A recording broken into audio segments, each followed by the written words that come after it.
मथुरा। बसपा के राष्ट्रीय महासचिव सतीश मिश्रा पहुंचे वृंदावन संतों से मुलाकात कर लिया जीत का आशीर्वाद। मथुरा में बहुजन समाजवादी पार्टी के महासचिव सतीश मिश्रा जी वृंदावन पहुंचे और ब्रिज के संतों से मुलाकात की तथा पार्टी की जीत के लिए आशीर्वाद मांगा और जनसभा को संबोधित किया तथा विश्व प्रसिद्ध श्री बांके बिहारी मंदिर में दर्शन कर पूजा अर्चना की। विष्णु भगवान शिव और इनकी अर्चना का दिन है और वृंदावन में ये बहुत बड़ा पर्व होता है। आज दीपोत्सव भी होता है जो कि इसके बाद हम करेंगे, 3 बजे के बाद कार्यक्रम वो भी करेंगे।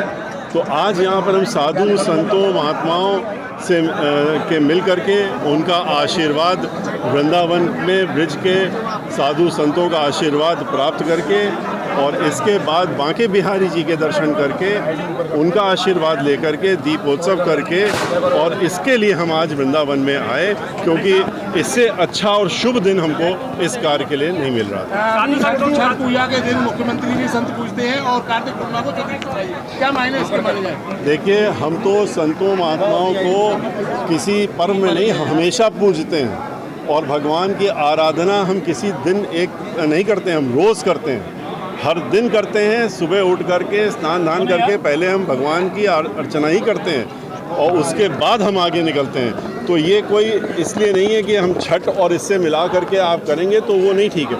हम तो आज ये कार्तिक पूर्णिमा एक ऐसा पर्व है जिसमें कि हर व्यक्ति कृपया जो भी संत विद्वान और ऋषि कुमार आए हैं वो ऊपर वहाँ पर व्यवस्था है, आप पहुँचिए।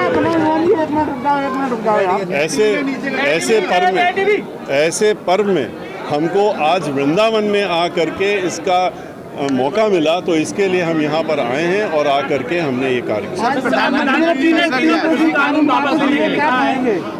देखिए, जब लगभग 800 से 900 लोगों किसानों की आंदोलन करते करते मृत्यु हो गई, वो लोग इसी आंदोलन में गर्मी सर्दी बरसात सब में वो अपना धूप में भी हर तरीके से वो आंदोलन रत रहे और यही कहते रहे ये कानून गलत हैं, गलत हैं, गलत हैं।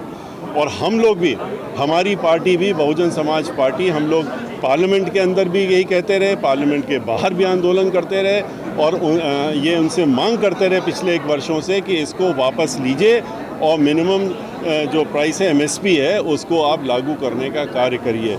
आज तक कानून में MSP का लिए कोई व्यवधान नहीं किया गया है, आज भी नहीं किया गया।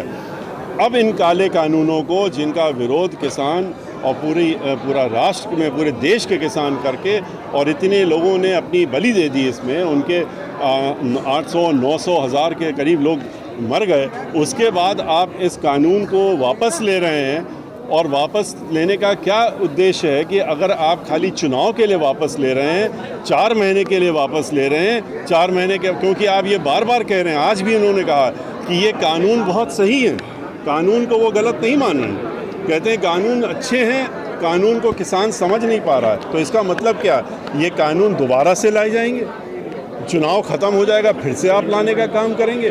तो इस बात को तो चुनाव के बाद पता लगेगा कि वो क्या करते हैं। हालांकि हम लोगों ने यह पहले से, हमारी पार्टी की राष्ट्रीय नेता ने कह रखा है कि अगर इस तरह का कानून ये लाने का भी काम करेंगे, अगर हमारी सरकार बनती है तो उसको हम लोग यहाँ कतई लागू नहीं होने देंगे। लेकिन आज इन्होंने कानून वापस लिया है, इसका हम स्वागत करते हैं। किसानों को हम बधाई देते हैं कि उन्होंने अपना मोर्चा संभाल के रखा, उन्होंने अपनी लड़ाई ख़त्म नहीं की, वो सब दुख और कष्ट सहते रहे, मैदान में डटे रहे और उसकी वजह से आज इनको मजबूरन ये कानून वापस लेने की घोषणा करनी पड़ी। सर, जिन किसानों की मौत हुई उनके लिए क्या मुआवजा या सरकारी नौकरी मिलनी चाहिए, आपको क्या लगता है? कानून वापस जब ले रहे हैं तो कानून, इसके मतलब कि गलत कानून थे तभी तो आप वापस ले रहे हैं, और आप वापस ले रहे हैं गलत कानून की वजह से।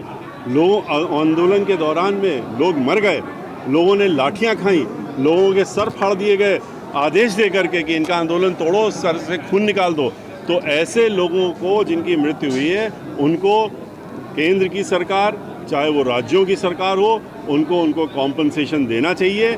और कॉम्पनसेशन से कोई उनका, हालांकि बहुत ऐसा नहीं कि उससे उनका काम हो गया, लेकिन चूंकि मृत्यु हुई है तो उनको, हर उस व्यक्ति को जिसका इस कानून की वजह से मृत्यु हुई है, उसको सरकार का सरकार को उसको कॉम्पनसेशन देना चाहिए। अब भारतीय जनता पार्टी 300 सीटों का दावा करती है, अखिलेश 400 सीटों का दावा करते हैं। सबका बीएसपी कितनी सीट लाने की उम्मीद करती है? देखिए, कोई 400 कर रहा है, 3 सीटें क्यों छोड़ रहे हैं ये कभी उनसे ये भी पूछ लीजिएगा कि 403 में 3 क्यों छोड़ दी, और 300 350 की वो बात कर रहे हैं, तो 1000 सीटों में तो चुनाव हो नहीं रहा है।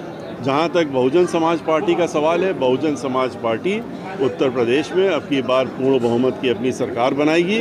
हम लोग गिनतियों पे नहीं जानते हैं, हम जानते हैं कि अब की बार जिस तरह 2007 में हमारी सरकार बनी थी उससे कहीं ज़्यादा अब की बार सीटें ला करके उत्तर प्रदेश में बीएसपी की सरकार पुनः बनेगी। धन्यवाद।